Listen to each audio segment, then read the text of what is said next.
Hi friends, నేను మీ common man. ఈరోజు మనము బెంగళూరులో దగ్గరగా ఉన్న బన్నర్ఘట్ట చంపకధామ స్వామి టెంపుల్ గురించి తెలుసుకుందాం. రండి, ఈ టెంపుల్ గురించి ప్రత్యేకతలు మీకు తెలియజేస్తాను. చంపకధామ స్వామి టెంపుల్ బన్నర్ఘట్ట తూర్పు కొండల ప్రాంతంలో ఉంది. ఇది బన్నర్ఘట్ట నేషనల్ పార్క్కి దగ్గరగా ఉంది. ఈ దేవాలయం శిలాశక్తుల ప్రకారం 1257వ సంవత్సరంలో నిర్మాణం ప్రారంభమైంది. తర్వాత విజయనగర రాజవంశస్థులు కూడా దీని అభివృద్ధికి దోహదపడినట్టు చెప్పబడింది. ఈ ప్రాంతాన్ని ముందుగా చంపకారణ్య అని పిలిచేవారంట. చంపక అంటే సప్తపుష్ప రుక్మిణి పూలు ఉన్న అరణ్య ప్రాంతము అని అర్థం. ఈ దేవాలయంలోనే వినాయకుడు, విష్ణువు, లక్ష్మీదేవి, భూమాతల విగ్రహాలు స్థాపించబడ్డాయి. ఈ ఆలయం ద్రావిడ శిల్పి శైలిలో నిర్మించబడింది. నిర్మాణంలో రాజగోపురాలు, ముఖద్వారాలు, మండపాలు, అర్ధమండపం, మహామండపం, గర్భగృహం వంటి వివిధ నిర్మాణాలు భాగాలుగా ఉన్నాయి. ఒక పురాణ కథ ప్రకారం పాండవులు తమ అరణ్యవాస కాలంలో ఈ దేవస్థానాన్ని ప్రతిష్ఠించారన్న ప్రచారం కూడా ఉంది. ఇంకొక పురాణ కథలో రాజా జనమేజయుడు అనే వరుసలో సమస్త పాపాలను తొలగించుకోవడానికి ఈ దేవాలయానికి విశ్రాంతి ఆశించి వచ్చాడు. అతని మూలిక కూడా ఇక్కడే కనిపించే ఒక కళ్యాణి నీటిని తాగి ఆరోగ్యవంతమైనట్టుగా మారింది. రాజు కూడా అదే నీటిలో స్నానం చేసి పాపములకు విముక్తి పొందినట్టు సమాచారం. ఆ కళ్యాణిని స్వర్ణముఖి కళ్యాణి అని ఇక్కడ పిలుస్తారు. ఈ కళ్యాణిలో ఉన్న నీరు వందల సంవత్సరాలుగా పవిత్రత కలిగి ఉంది అని భావించబడుతుంది. కళ్యాణి అంటే తెలుగు వాడుక భాషలో బావిలో ఉండే నీళ్లు అని అర్థం. ఈ కళ్యాణి కింద హనుమాన్ విగ్రహం ఉంటుంది. పరిపూర్ణంగా వేడుక రోజుల్లో ఆ విగ్రహాన్ని దర్శించే కార్యక్రమం జరుగుతుంది. ఈ దేవాలయంలో వారం పూజలు, అర్చనలు, ఆరతులు నిర్వహించబడతాయి. ముఖ్యంగా ఉగాది పండుగ సందర్భంగా బ్రహ్మ రథోత్సవం, కళ్యాణోత్సవం వంటివి కొంచెం ఎక్కువగా సెలబ్రేషన్ చేస్తారు ఇక్కడ. ఈ ఆలయం మనకు ఆత్మశాంతిని, భక్తి భావాన్ని అందజేస్తుంది. అడవి నుంచి, నగర శబ్దాల నుండి వేరుగా ఒక స్వచ్ఛమైన ఆధ్యాత్మిక వాతావరణాన్ని ఇస్తుంది. అలాగే ఇక్కడ జరుగుతున్న పూజలు, సామాజిక ఆహార ఏర్పాట్లు వచ్చే భక్తులందరికీ చాలా సంతోషాన్ని కలుగజేస్తుంది. ఈ ఆలయం ప్రతిరోజు ఉదయం 6 గంటల నుంచి 12 గంటల వరకు మరియు సాయంత్రం 5 గంటల నుండి 7 గంటల వరకు తెరచబడుతుంది. కేవలం రాళ్లతో కట్టబడిన ఆలయం కాదు ఇది. 900 సంవత్సరాల చరిత్ర, వేలాది భక్తుల నమ్మకం మరియు ఒక అద్భుతమైన పురాణ కథనానికి ఇది ఒక నిలయం. చంపక అంటే సంపంగి పువ్వు, ధామ అంటే నివాసం. సంపంగితులతో అలరించే భగవంతునికి ఇది ఒక ఆలయం. ఈ దేవాలయం యుగాల అద్భుతాన్ని, కథనాన్ని తనలో దాచుకొని ఉంది. త్రేతాయుగంలో ఇక్కడ శ్రీరామాలయం ఉండేదని, ద్వాపర యుగంలో కృష్ణాలయం ఉండేదని, ఇప్పుడు కలియుగంలో విష్ణుమూర్తి చంపకధామ స్వామిగా వెలిశారని పురాణ కథనం. ఈ ఆలయ చరిత్ర ఎంతో గొప్పది. దీనిని పాండవులు స్థాపించారనేది ప్రస్తుత నిర్మాణం 12వ శతాబ్దంలో చోళ రాజులచే నిర్మించబడింది అని, కన్నడంలో సంపంగిరామగా పిలువబడిన ఈ ఆలయం ప్రస్తుతం చంపకధామ ఆలయంగా పిలువబడుతుంది. ఇక్కడ లభించిన శాసనాల ప్రకారం 1257వ సంవత్సరంలో హొయసల రాజు తమిళరస పాలనలో ఈ ఆలయము నిర్మించబడిందని తెలుస్తుంది. ఈ ఆలయము ద్రవిడ శైలి నిర్మాణానికి అద్భుతమైన ఉదాహరణ. రాజగోపురం, 2 విశాలమైన మండపాలు, అర్ధమండపం మరియు గర్భగుడి ఇవన్నీ ఈ ఆలయ ప్రత్యేకతలు.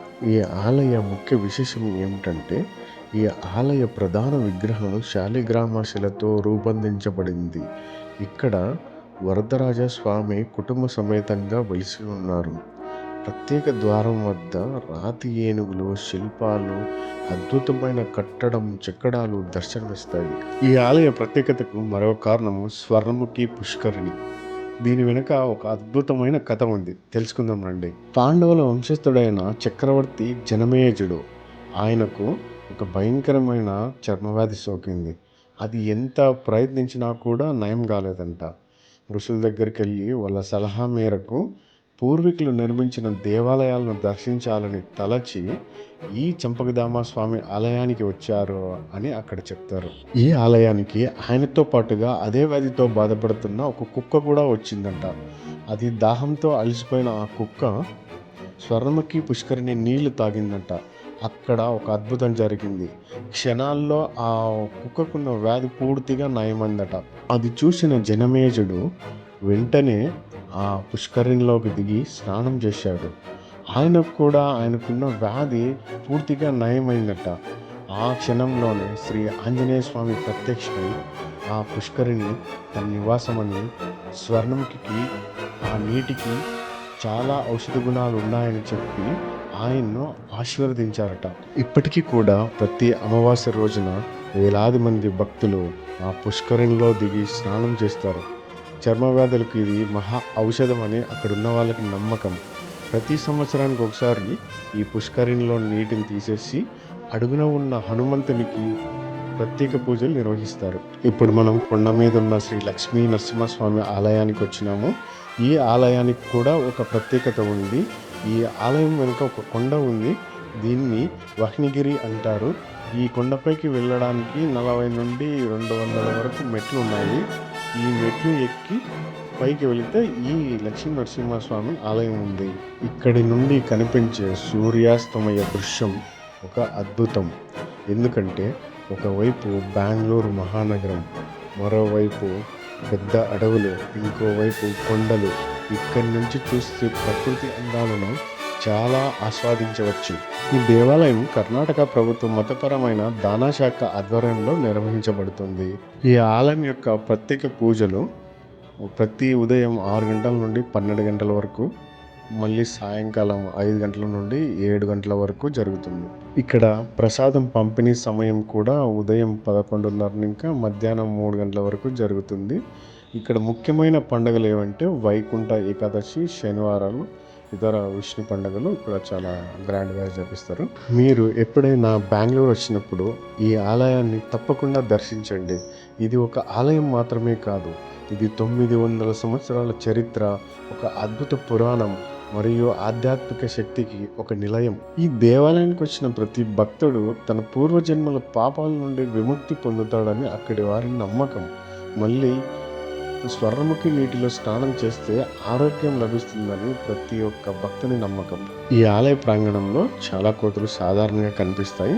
వాటిని చూడడం ఒక అనుభూతి. అంటే ఇంకోటి ఏంటంటే మీ వస్తువులను కొంచెం జాగ్రత్తగా ఉంచుకోవాలి. ఈ ఆలయం మనకు బోధించే ఒక గొప్ప పాఠము ప్రకృతికి, చరిత్రకు, ఆధ్యాత్మికతకు ఉన్న ఒక అనుబంధం. బన్నరగట్ట అటవీ ప్రాంతంలో పచ్చని కొండల నడుమ 1000 సంవత్సరాలుగా నిలిచి ఉన్న ఈ దేవాలయం భారతీయ సంస్కృతి యొక్క వారసత్వానికి ఒక ప్రతీక. ఈ వీడియో మీకు అందరికీ ఇష్టమైంది అనుకుంటాను. ఇలాంటి చాలా వీడియోస్ మీ ముందరికైతే నేను తీసుకొస్తుంటాను. కానీ మీ పక్కన ఇంకా ఒక సపోర్ట్, ఒక లైక్ అండ్ సబ్స్క్రైబ్ చేస్తే చాలు. ఈ చంపకధామ ఆలయం గురించి నాకు తెలిసిన విషయాలు మీతో పంచుకున్నాను. మీరు ఎప్పుడైనా బెంగళూరు వస్తే ఈ ఆలయాన్ని తప్పకుండా సందర్శిస్తారని ఒక చిన్న ఆశ. అందరికీ శ్రీ చంపకధామ స్వామి కృపా ప్రసాదము లభించాలని ఆశిస్తున్నాను. ఈ వీడియో చూసినందరికీ నా ధన్యవాదాలు. నేటి డిజిటల్ యుగంలో పని ఒత్తిడి, ఆందోళన, అనారోగ్యాలు చాలా పెరిగిపోతున్నాయి. సమయంతో పరుగులు పెడుతుంటారు. అలాంటి సమయంలో ప్రశాంతత కోసము ప్రతి ఒక్కరూ కొంతసేపు ఇలాంటి వాతావరణంలో గడిపి తమ శక్తిని తిరిగి పొందవచ్చు. ఈ వీడియో చూసిన ప్రతి ఒక్కరూ మీ అభిప్రాయాన్ని కామెంట్ రూపం ద్వారా నాకు తెలియజేయవచ్చు. నేను చేసిన ఈ వీడియోని చూసి మీరందరూ ఆదరిస్తారని కోరుకుంటూ నేను మీ common man Pitti. Thanks for watching. జై హింద్.